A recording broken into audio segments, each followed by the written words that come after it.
Okay, so I'm going to discuss a few things today. I'll be discussing a little bit of the history and the formation of the cemetery, and then we'll talk about the various sections and how each area is different from the other. Also, how religion, race, and identity is defined by the sections of Oakland.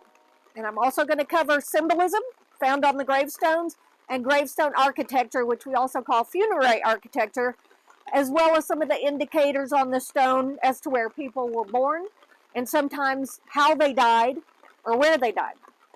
So the cemetery was established with the sale of 160 acres belonging to the Starbuck family to the city of Little Rock in 1862. The population of Little Rock grew and tripled between the years 1860 and 1870, so private burials and overcrowding at Little Rock's public cemetery, Mount Holly, became a concern, and this created a need for more burial space.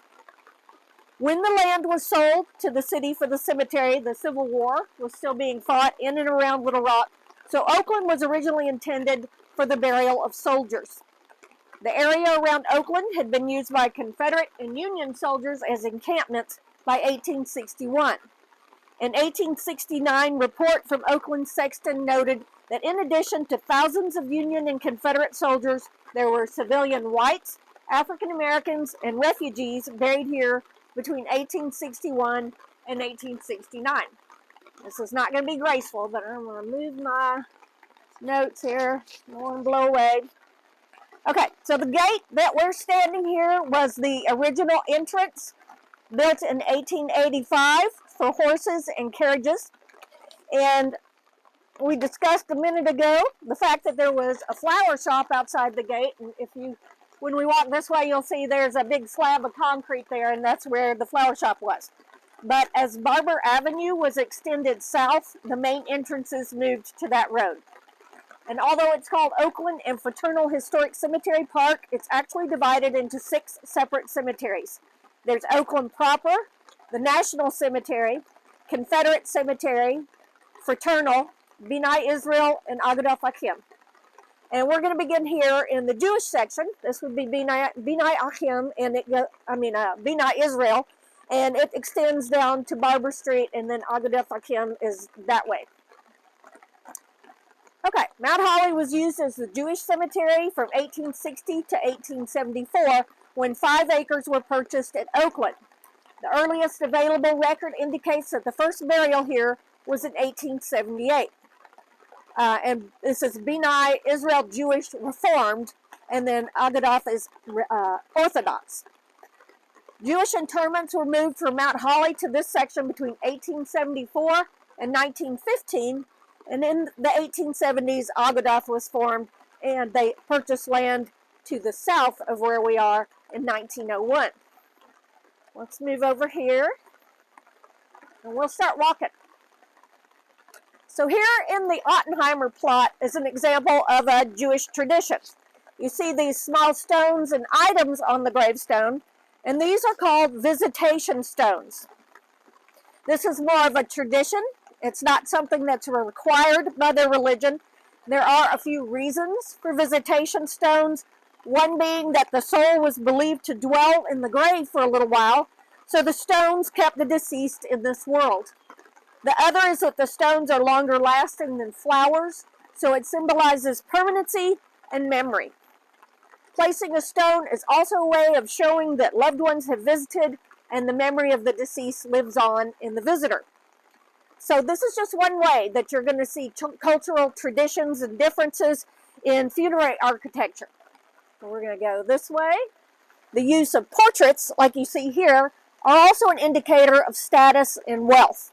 There aren't as many portraits at Oakland as there are at Mount Holly, so these are just 2 of the 3 that are actually out here at the cemetery. The extensive coping, which is these rails along the side here, and the corner posts on the family plots, is seen throughout the oldest sections of Oakland. Some reasons for the use of enclosed family plots like these might be their religious or cultural values include an emphasis on closeness and the importance of family, and another reason might be a display of wealth. Of course, you'll find other forms of enclosures that might be considered vernacular like you might see a simple limestone block enclosure or no corner posts, or it might be composed of cinder blocks and bricks. So it's not always a sign of wealth and status in the community. We'll go this way. So in looking around the cemetery, you'll see other cultural indicators here. And it might not be obvious quite at first, but you will see Hebrew lettering on some of the gravestones. You can see it on those small markers there. And many of the surnames, of course, would also characterize this as the Jewish section. If you take a look at this cherub over here in the Abelese plot, you see that it's holding a torch upside down. You'll see other torches as we walk, but the use of this symbol is most common to cemetery art. You don't really see it anywhere else. You'll notice that I called the figure a cherub rather than an angel. These figures are childlike and they're androgynous. Like angels, cherubs have jobs. They lift the dead to heaven. They might sound a trumpet to announce a new soul. They record names in the book of life. They brandish crosses. And this cherub is signifying that the interred continues to live in heaven because the torch is not extinguished, so it's not over. And we'll see other forms of angels as we walk. But then right here, we're going to see a lot of Bibles in the gravestone. But this particular one in the Ringelhelt plot could symbolize the Torah or the Hebrew Bible. Also, that little structure behind us, that's called a huppah. And that is a structure where Jewish couples would stand when they get married. And it's a symbol of the home that they're going to build together in the future. We'll go. You see some very nice mausoleums here, and the majority of the mausoleums are in the Jewish section. We see 3 here. There's one kind of behind that tree. You'll see it better as we keep walking. And each one of these 3 here are exhibiting neoclassical architectural features, which was a very popular style in the 19th century. And what makes it neoclassical are these columns. They have acanthus leaves, which is the curvy form up at the top of the column. And these features can be Roman or they can be Greek. So you can see the Kaiser Mausoleum a little bit better here, over that way. The Kaiser Mausoleum can be considered neoclassical, even though it looks a little bit different. It has these slender Tuscan columns. It has planters and laurel wreaths on the door. Not planters, wreaths on the door. But because of the large rubbled granite blocks on it, it also puts off more of a Gothic or Richardsonian Romanesque feel. There are examples of private mausoleums that are meant, these are examples of private mausoleums that would be meant for a single family. There were also community mausoleums that might house hundreds of burials. And that form was popular between 1907 and 1943. One reason for the popularity of mausoleums was the focus on sanitation and hygiene at the end of the 20th century. And another one was advertising. Advertisers used creativity to make sales using messages of peace, dignity, permanence, and sanitation. Mausoleums were considered civilized, affordable, and they ensured the cleanliness of the interred body. Ground burial was called revolting, dangerous, and a horror by mausoleum salesmen. They called cemeteries disfigured, unkempt, and unwholesome. Mausoleum companies promoted the community mausoleums, which cut into individual monument sales, so the monument industry countered with private mausoleums. The industry promoted them as dignified, prestigious, and possessing character, but most importantly, they offered intimate privacy. These mausoleums would represent families with money. For instance, if you're from Little Rock, you know M.M. Cohn. Cohen was the founder of that department store.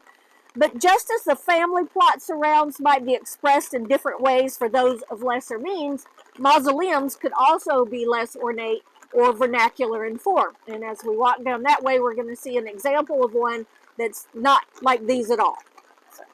Also, if you look around on these various monument here, you see examples of urns. And you'll see these throughout cemeteries. Most people think they represent a receptacle for ashes, but cremation was not practiced often in the 19th century. The American Cremation Association did not form until 1913, and there were only 52 crematories in the U.S. I don't know if you saw Abby's talk. She said there was only one in Arkansas by the 1970s. So an urn is really just a decorative device, and it was one of the first symbols to replace death heads and soul effigies after the Revolutionary War. There are a lot of urns in Arkansas cemeteries, and they can be seen in vernacular interpretation. So they kind of have the form of an urn, but they're not as exuberant as the ones that we see here. And some people say the phrase "gone to pot" refers to the cinerary urn. Okay. Take a look at Samuel here.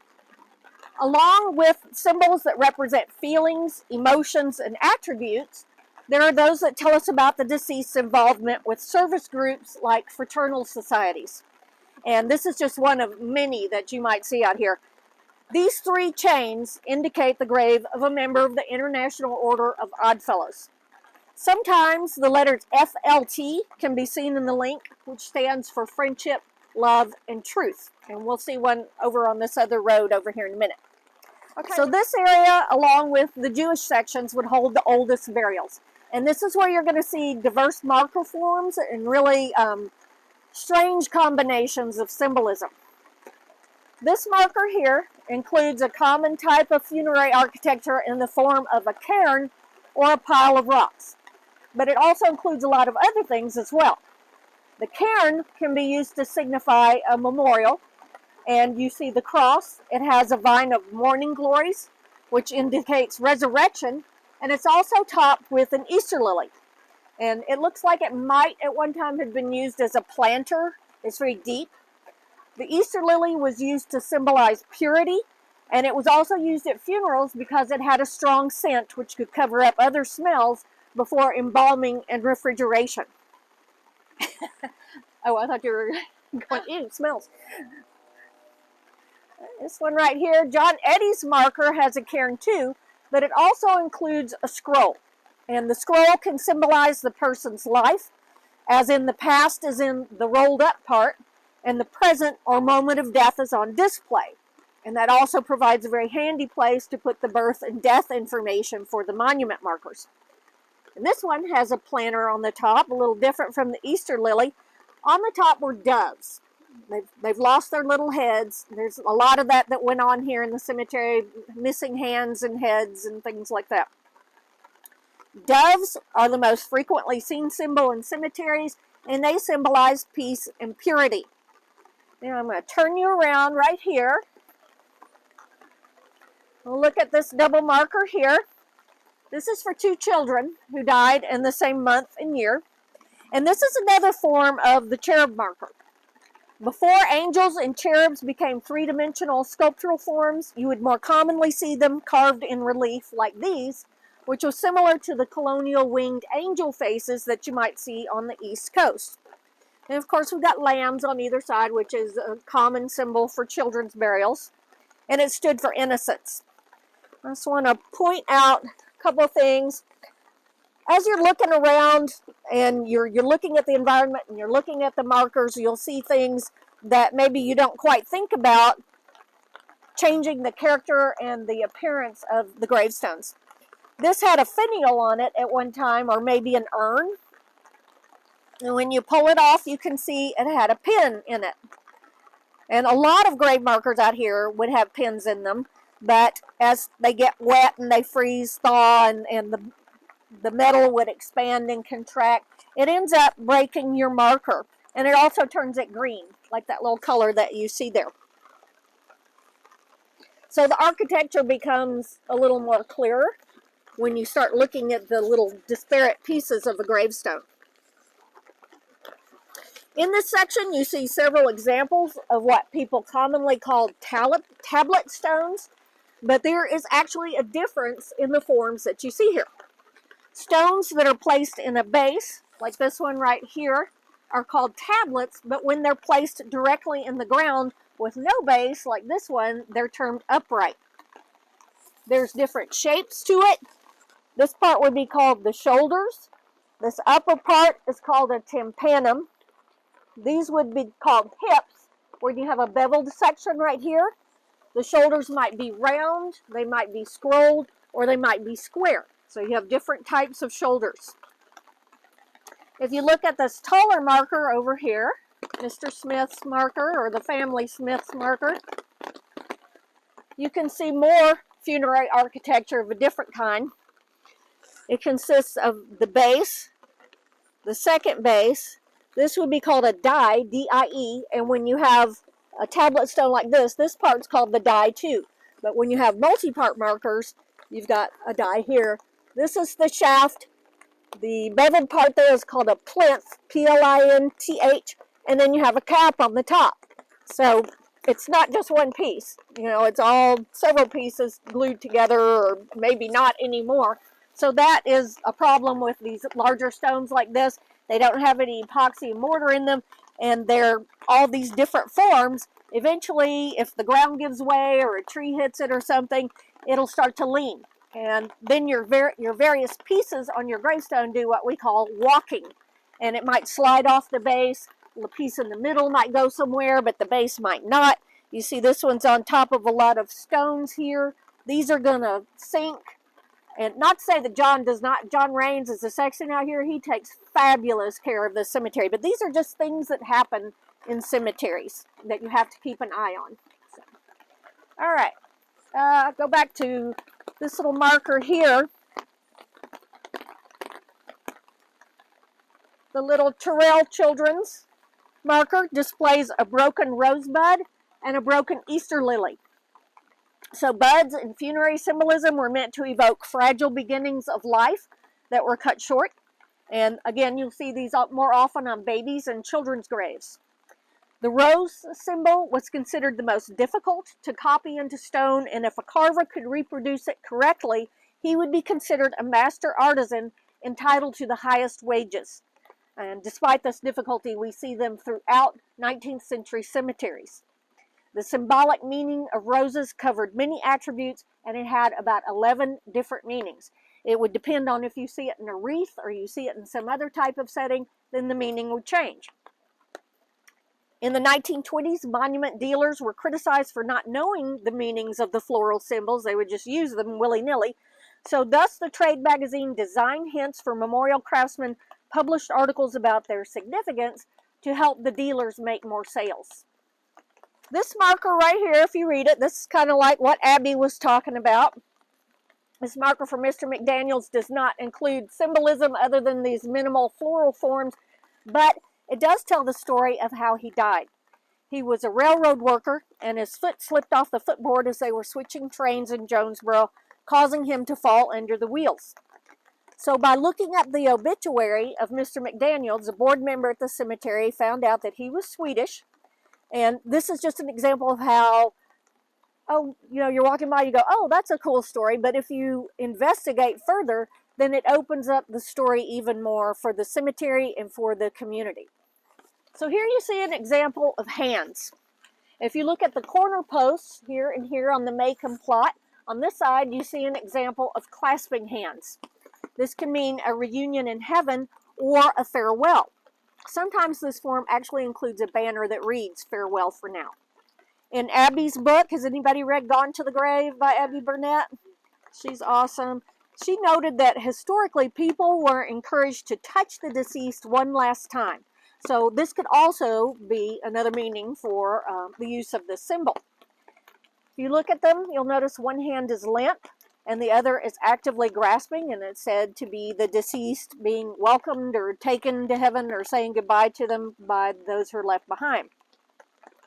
Most of the time, the hands display a lacy cuff on one side like a woman would wear, and a shirt cuff as though it were a man's outfit. The other post over here, this is termed a presenting hand because it's holding a fern, which is linked to humility and sincerity. Presenting hands can hold a lot of different things. They can have crosses, they can have banners, they can have flowers. So it's just a very versatile symbol. That's what this is an example of, a broken column representing a life cut short. You also see the inverted torch like we saw on the Abelese plot. So you'll see them in various places. You'll see them on mausoleums, you'll see them on markers, you'll see them with the cherubs. That's a favorite thing for the cherubs to be holding. Okay, the Hutzel stone demonstrates clues to ethnicity. First in the surname, which I learned how to pronounce by going on Google. And second in the use of German language on the gravestone. You see a willow symbol on this stone, and willows were internationally associated with melancholy. And there's a story that when Napoleon was exiled to St. Helena in 1815, he sat around under a willow tree. He did not want to be there. And he requested that he be buried under that tree. This led to requests for cuttings from that supposed willow, and it became a symbol of sadness, which translated into gravestone art. But it also represented resurrection, because it will grow easily from cuttings. And then I found some other examples for the willow icon. It said is to be connected to Greece through the poet Orpheus, who carried willow branches, and the sorceress Circe, who planted a forest of willows dedicated to moon magic. And I don't know about that, because that really seems a little out there for this era, you know, that they might not think that that's very Christ-like or Christian, so I don't know if I believe that story. Maybe in another country, but not so much here in Arkansas. Okay, right behind you here, we find some more hands. And hands can point up, or they can point down on gravestones. Pointing up indicates a future in heaven. And then you see the downward hand and people think, oh, they didn't go to heaven. But that's not really what that means. It's more than likely a representation of God. So these two really tall monuments here are called obelisks. And rather than broken columns, they are different from the broken columns. It has a pyramidion at the top with the pointed figure. That can mean a ray of sunshine. That's an Egyptian symbol, and that's mostly what I've heard, that it represents a ray of sunshine, but there are other reasons for it. They were popular because they took up a small amount of ground, but they could be very tall, indicating the status of the interred. And you see it's made up of all the different bases and plinths and die and shaft, just like that other smaller monument, but then you have this really large scale one. Other ancient groups used the obelisk. The Egyptian obelisks were dedicated to a pagan god and were used as religious tributes. And later they were used to mark burials. They were also commemorative pillars to kings, and they were placed in front of palaces or temples. Early 20th century monument makers recommended that they be placed on raised hills, like you see these two here are up on a hill, and they needed to be flat on top. If it was placed on a hillside, it would look like it was leaning, and then the larger ones would just absolutely be death machines if they fell. The 1929 edition of Design Hints warned that customers need to remember that it is pagan in its symbolism, and Christian families should be careful in selecting it. And that is why sometimes you might see on the base of an obelisk a Christian symbol like a fern or a palm frond on the base. So this is my favorite marker out here, and this marker is for baby Delia, and to me it's the most artistic and heartfelt marker in the cemetery. It's small, but it is just chock full of symbolism. It's all over it. You've got angel wings, the little angel face, there's a cairn, there's a scroll at the bottom, the open book, lily of the valley, and morning glory vines. And we talked about the big open book that represented the Torah, but the open book can also stand for the book of life, where the deceased's name is registered. It can also mean that if it's not closed, it's not over, they have this future again. So the morning glory representing resurrection, and some people think that the face actually represents Delia, but that's probably not the case. Most of the time it was just an angel. Okay, this is the Phones family plot. This is another well-to-do family, if you can't tell by the amount of granite that you're looking at here. The large monument that you see in the middle of this plot is not a gravestone. It's a family marker. And then the individual burials are arranged around it with these less ornate markers on the ground. This form is called a sarcophagus, and that stands for an above-ground coffin, but this would not contain a coffin or a body. This particular sarcophagus displays Greek proportion. It represents a microcosm of the world on a small scale. So the lower parts would be the earth, the scrolls at the top would be the heavens, and the frieze, this area here, would represent buildings or temple fronts. Sometimes you'll see them with little, it looks like stripes. So that would be more indicative of a building front, but that's the form and the parts of a sarcophagus with a Greek proportion. The molding on the bottom represents bundles of oak leaves and acorns. That's a Greek decorative device, and that could also represent the earth down here on the bottom. The scrolls on the top can also represent a bed. So the bed refers to sleep, and sleep is a type of death.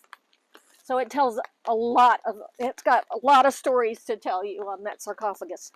So this little marker over here, of course, is a tree trunk. And people are familiar with the Woodman of the World stones, but this is not a Woodman of the World. In the 19th century, there was a rural cemetery movement which emerged in 1831 when Mount Auburn Cemetery was established in Massachusetts. This influenced the rustic movement, which emphasized nature. It changed the landscape of cemeteries and the form of gravestones from the 1880s to the 1920s. You start seeing mid-size and smaller markers, and the larger obelisk monuments and mausoleums became less popular. So tree forms were a part of that rustic movement. And this one represents life cut short. You can see it has severed limbs. The tree trunk is cut short, so it's just like the broken bud, a life cut short. You also see on them organic elements like lilies, ferns, and ivy. It's very common on the rustic forms. This one here and that one over there, of course, would be two different forms of iron plot enclosures. These would be family plots, just like the limestone and the marble coping that you see around them. But it was just another, maybe simpler, less expensive way to display what you have and your status and keep your family together. A lot of enclosures like this were eventually taken up because styles change and they started to be thought of as tacky.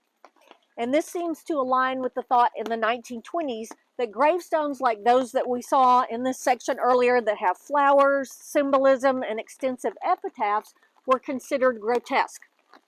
In the 1920s, trade journals stated that simplicity and plainness were then considered the essentials of good taste. So you start seeing markers that might just have a name and a birth and death date on them and no symbolism at all.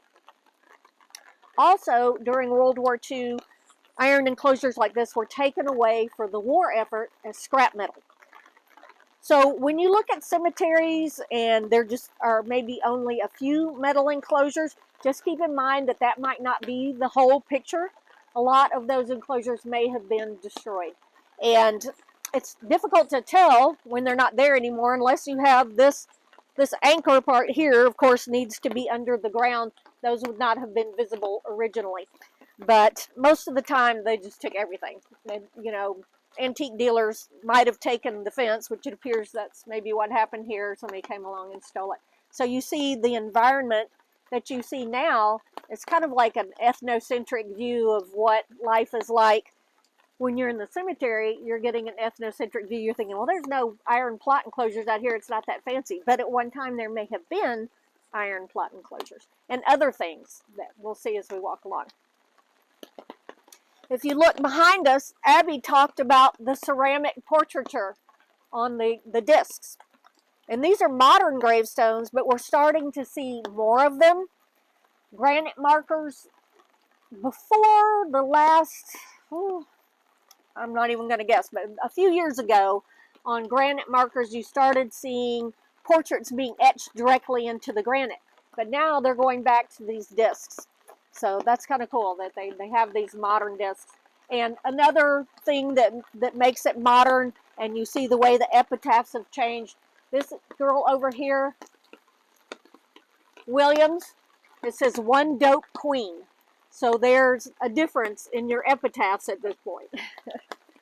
I just wanted to point out this mausoleum over here. I believe this is the Weaver Mausoleum.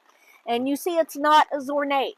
It doesn't have expensive cut granite or details on it like columns and gabled roofs and all that. It's brick and has a barrel roof of concrete. So here you can see a difference in the styles and the level of grave attribution that's on there. This little marker on your right is an example of the Bible in symbolism. And as I was talking before, the closed Bible means that her life was over. It's also sitting on a pall or a piece of cloth that covers the plinth of the marker.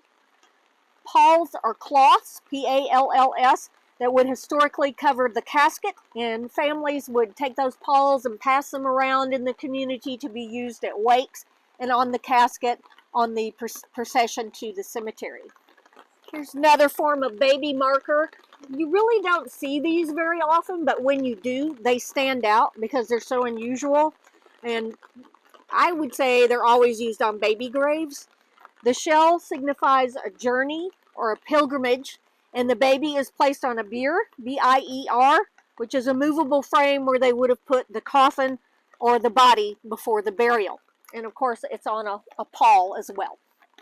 And then on this stone, you see a carving of the lily of the valley. And this flower is not as popular on gravestones as roses or Easter lilies. But like the rose, it has several meanings like the return of happiness and resurrection. Carvers noted that it was not a good symbol for granite stones because it was kind of a fussy symbol. So it didn't work on granite. And therefore, you will more than likely see it on a marble stone rather than the other form. And this is another example of cherubs. It has an angel aspect to it too. Early gravestones, like those that you would see on the East Coast, would have skulls with wings or the skull and crossbones called the Adam skull. And these were used initially because of the belief that life was fleeting. When you were done, you were done. It was a message to children and the illiterate that you better behave while you were alive because this was your future. By the mid-1800s, during the Romantic era, there was a shift in thinking about death. Now, it was a destination, and you would be greeted in a beautiful future in heaven by angels.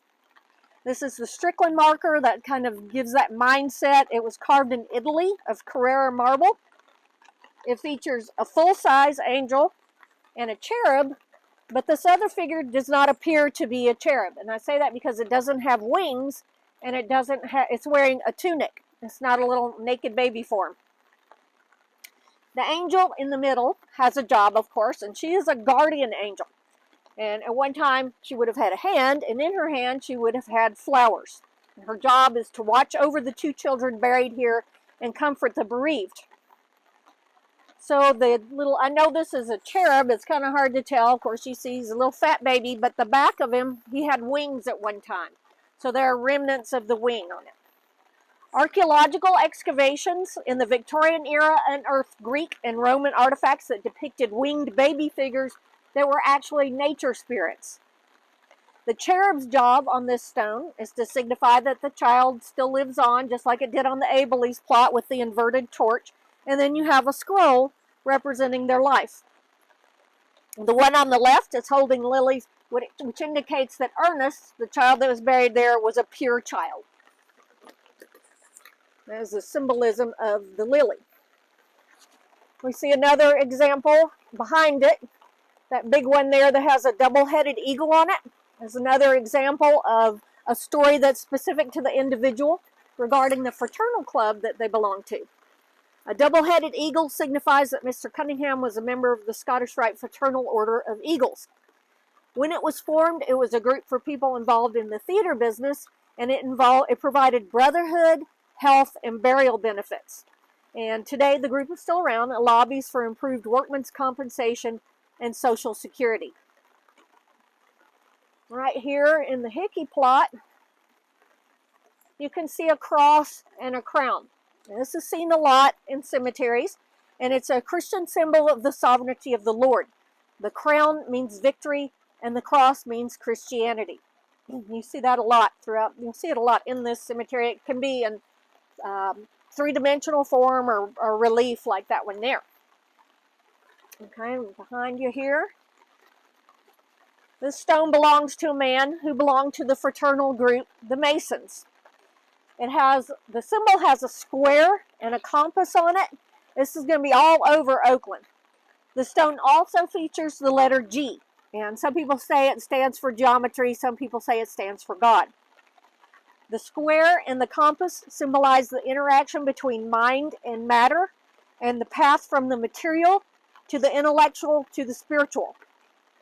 The Masonic organization began in Europe among stonemasons, and they were referred to as Freemasons because they were self-employed, so they were free, or Freemasons. Trade journals noted that the image was drawn incorrectly a lot of times on gravestones. Both points on the compass should be visible over the square.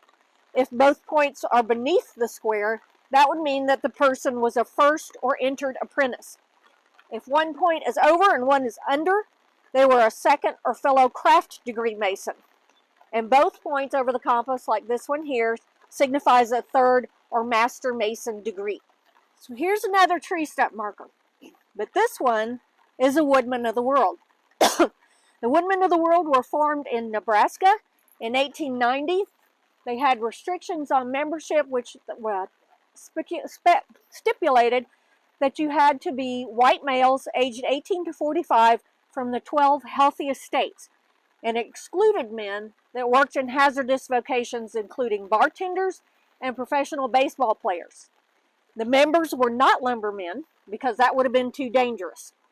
It was primarily an insurance company, and the tree stump was adopted in 1899 to symbolize equality and commonwealth.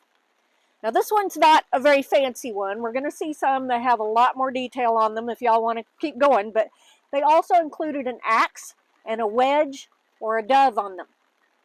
Some included little small animals. We do not have animals that I've seen in Arkansas, but you will see them with squirrels or owls or some other sort of animal on it. You might see mushrooms on them too.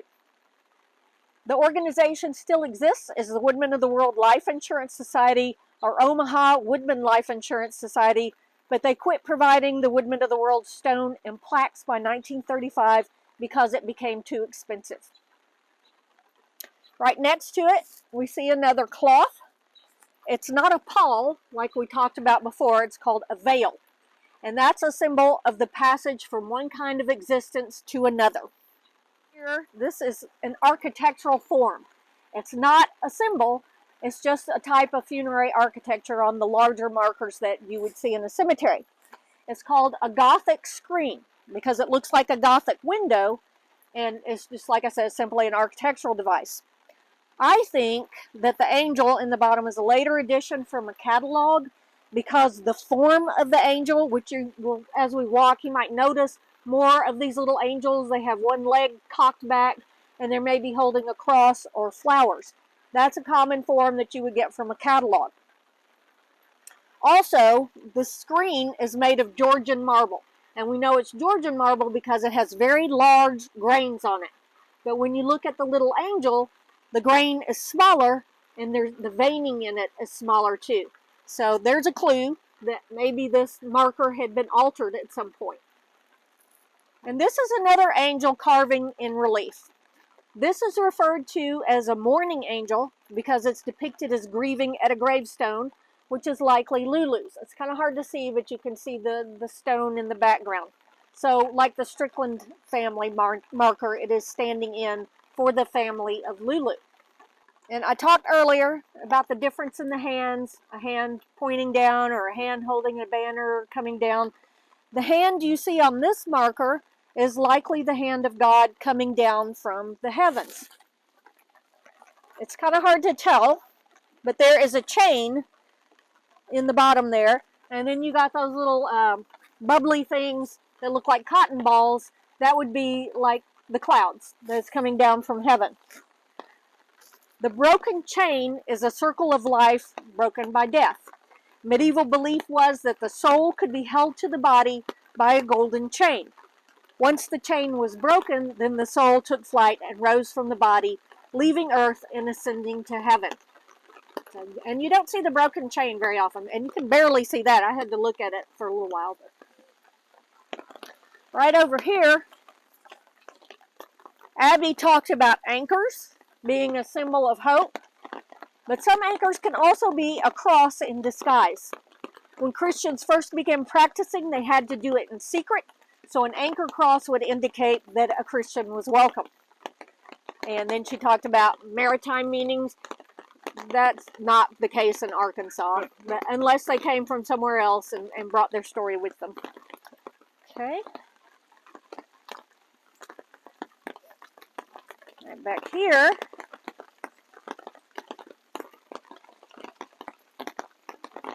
well, this marker features iron crosses.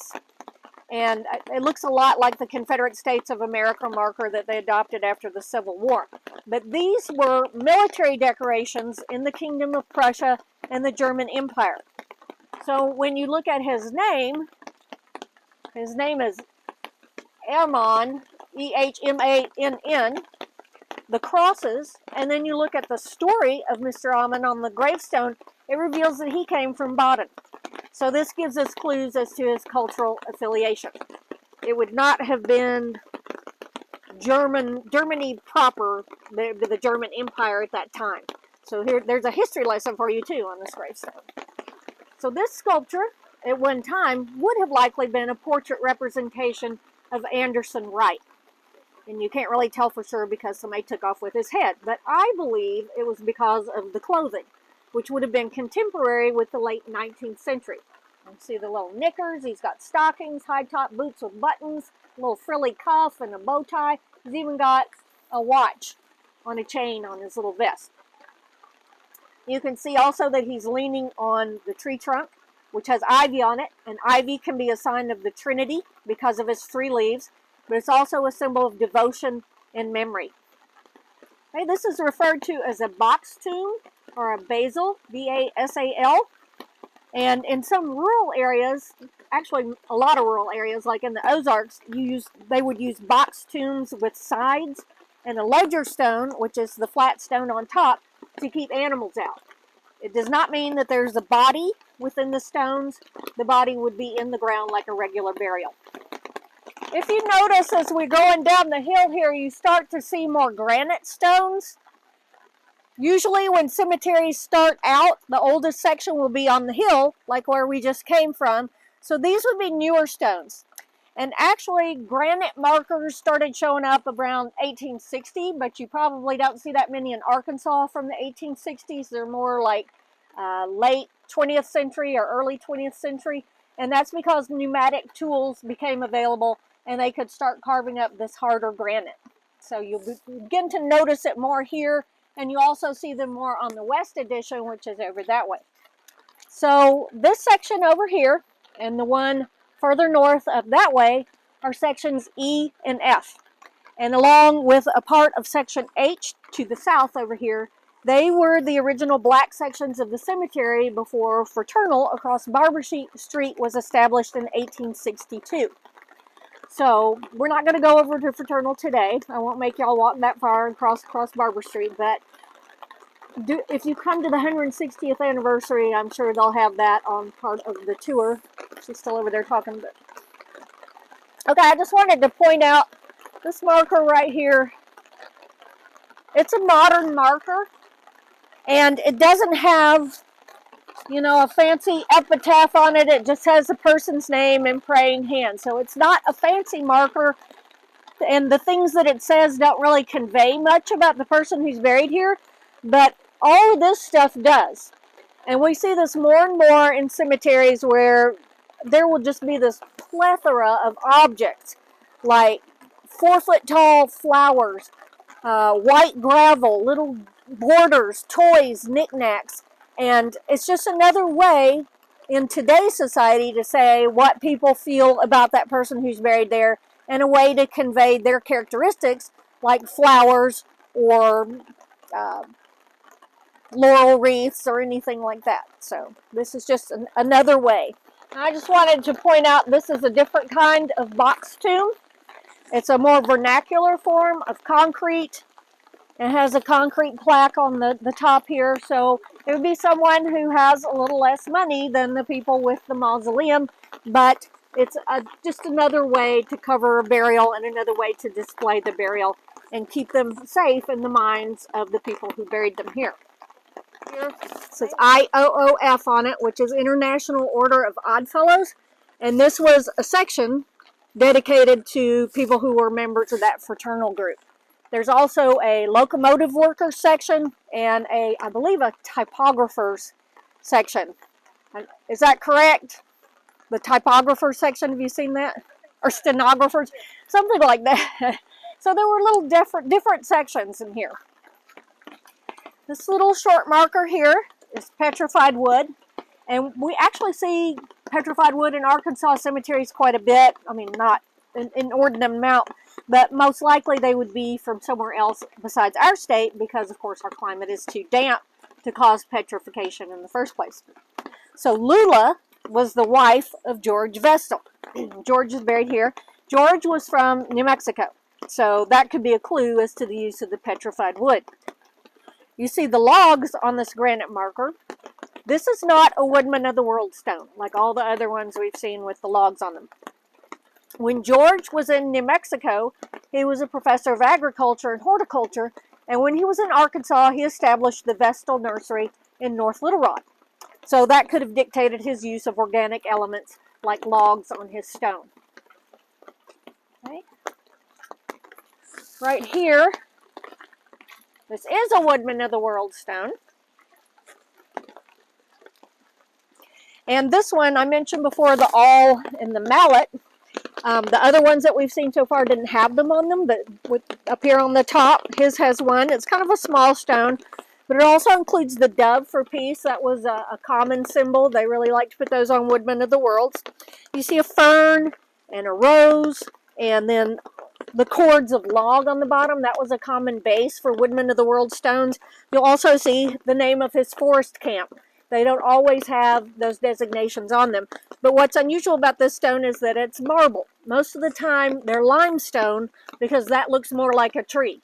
And that was what they provided them from when you joined the Fraternal Benefit Society. This one, this is composed of zinc. It's not stone. You can feel that it's metal. It was also referred to as white bronze, and it was originally available from the Monumental Bronze Company in Connecticut, as well as other United States subsidiaries. And these were produced from the 1870s to about the mid-20th century. They are hollow inside, and they consisted of panels that were riveted together. It's actually more like a frame, and then you could get these interchangeable panels with whatever kind of iconography or symbolism you wanted on it, and then you see the screws, they just screwed them in. The larger ones, larger examples of zinc markers could be several feet tall. They could be very tall. They could include full-size sculptures, busts, or a portrait in relief. The Calvary Cemetery in Catholic has one, the Kupferl family. It has a portrait of Mrs. Kupferl on it. And actually, I meant to mention when we were at the Hilb and the Pfeiffer plots up there in the Jewish section, seeing a woman's portrait on a stone was really unusual for that era. So if you see a woman's portrait, there's not that many of them. But the metal would be sandblasted to have the appearance of stone, and it was marketed as being more durable than stone. But in actuality, the fact that they were hollow caused a lot of them to sag, especially if they had those big sculptures at the top. So at that point, they start to separate at the seams. Some people tried filling them with concrete, but that is a no-no. That does more damage than just leaving them alone. So if you have one that has an issue, a professional with experience is the best person to engage to do work on it. And if you get up closer, you can see the seams here and how they're separating. The base sometimes too would bow out because the seams would give way. So you might see it have a little rounded appearance to it. This one is actually in pretty good shape because it's not a big marker. It's kind of a medium-sized marker. This is a Woodman marker, also provided by the Fraternal Society, but it's an example of the female auxiliary. This is called the Woodman Circle. You see the W and the C. Woodman circles were established in the early 1890s. Its local units were called groves, and it says here she was a member of Maple Grove number 2. They were governed by a supreme forest subject to the sovereign camp of the woodmen of the world. The circle eventually reached 130,000 members, but it was absorbed by the woodmen in 1965. And you can see the difference when you're looking up close at the limestone version rather than the marble version that I mentioned before. So this is the most ornate woodman stone in the cemetery. Not many that I have seen in Arkansas are this detailed. There is one in Batesville at the Oakland Cemetery that is not, it's not ornate in that there's a lot of symbolism on the one in Batesville, but it's probably about 20 feet long, and it has the awl and the wedge in it. It actually looks like a fallen tree. It's laying on its side. So that's the only one I've seen like that. And the first time I saw it, I did think it was a tree that they were cutting down. It's so realistic looking. But on this one, you see three-dimensional versions of the awl, the mallet, and there is a wedge stuck in here separating the wood. Of course, the handles have been broken off of it. Other things that you see, we see the ivy, devotion, we see the laurel or the wreath that has all these different kinds of flowers. I see morning glories, roses, maybe some poppies, and they all have different meanings about this person. Ferns, down here at the bottom, we've got a little mushroom, and you don't see those very often on woodman stones.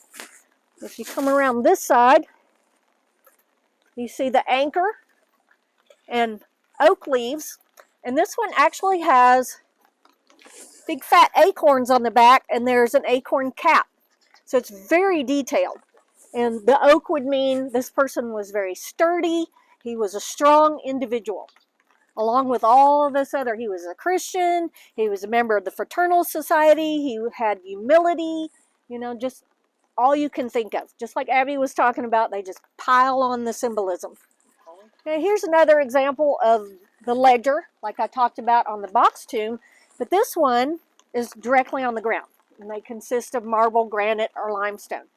Ledgers covered the entire burial plot, and they're like what you see on the floors of historic churches to mark the burial of an important person, typically a saint or a church dignitary or just someone who's well known.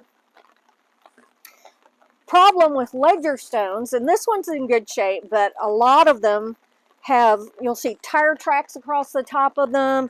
This one you can see some damage from a weed eater. People ram into them with their lawn mowers and just keep going. So ledger stones have a lot of issues besides the fact that they're so long and so wide, they start to sag as the voids in the earth give way, and it'll crack down the middle. So they have a lot of problems. This one's in really good shape. So up in this area is where the home of the Starbuck family and their sawmill was situated prior to selling the land for the cemetery. So they would have been up here on the hillside. In the 1860s, there was also a smallpox hospital in this location for Civil War soldiers.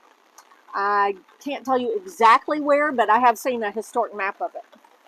This mausoleum, if you'll notice, is different from the ones we saw earlier. It uses Richardsonian Romanesque architecture, and that's indicated by the rubbled blocks of stone. They're used on the walls and the arch.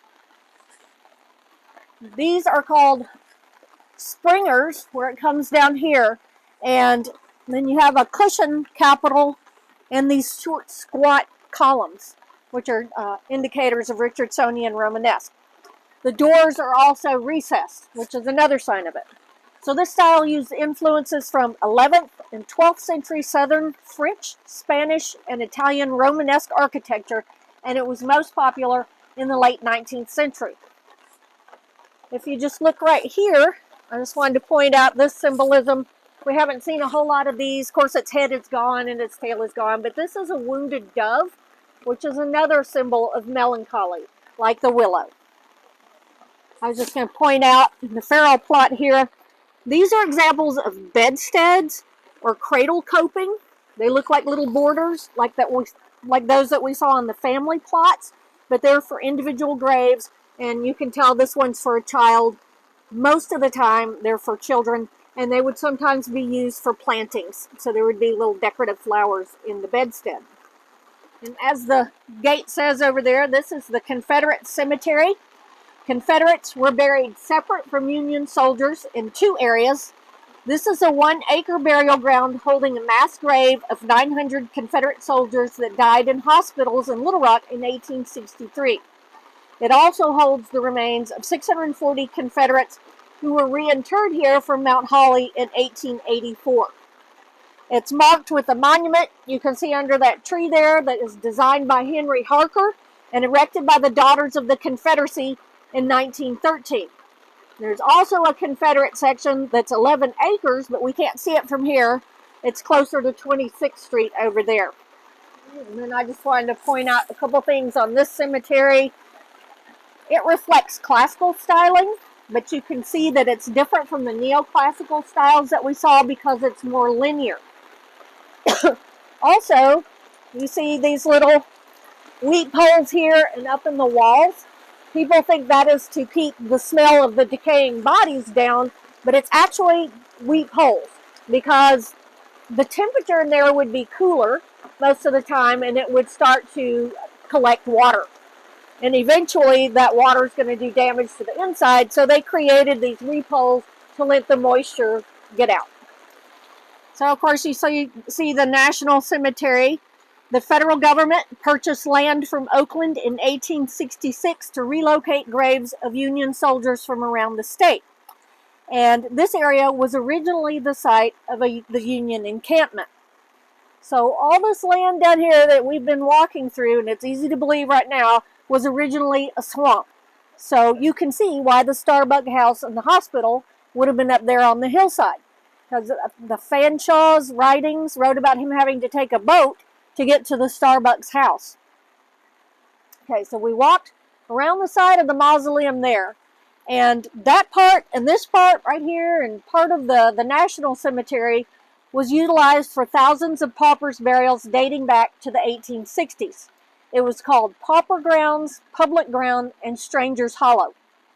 Both African Americans and whites were interred there in wooden boxes, or they just had a sheet with no markers at all. In 1985, the National Cemetery was running out of room, and this section was noted by the city as unused. But at one point, St. Vincent's Hospital used part of the land for surgically removed body parts. By the 1980s, they no longer did that. This meant that some of the veterans' graves were placed over pauper graves because the information was forgotten. It was nothing vicious or, deliberate for them doing it. In 2014, John Raines, that we met up there in the van, found bones while digging a new grave in a 20th century addition to the cemetery. So that brought attention to what was going on. A 1917 map in this section in the sexton's office revealed that this was referred to as Section G. At the beginning of work to stabilize the mausoleum, because it was starting to sink, the Arkansas Archaeological Survey discovered stains in the dirt under the building. And the survey confirmed the presence of unmarked burials. So it turned out that there were about 3,000 people buried over a total of 2 acres. There's a plaque on the other side that I didn't make y'all stand out there and look at, but the plaque was placed in 2015. There's also a plaque over there dedicated to 2 gentlemen named Blackman and Carter, African Americans who were lynched in Little Rock. Okay, this is the Southwestern Mausoleum, and the company, Southwestern Mausoleum Company, received land in 1919 to build this mausoleum and sell individual crypts until 1934. At that time, unsold crypts would go back to the city, which owned the cemetery. There were 290 total crypts and 3 family rooms. In 1923, the Mausoleum Company went bankrupt, and at that point the city purchased it. And in the 1950s, a mausoleum association was formed to help owners and families maintain it. The architecture of the mausoleum is more Greek than Roman because it has Doric columns, D-O-R-I-C. And these consist of these fat fluted shafts with a plain capital, and you see there's no base on it. The lamp at the top over the door symbolizes wisdom and holiness and a flame of eternal vigilance. And we, of course, see the inverted torches yet again. So that is Oakland and Fraternal Historic Cemetery. And I appreciate y'all coming out here because I did a lot of work on this. So I was thinking, man.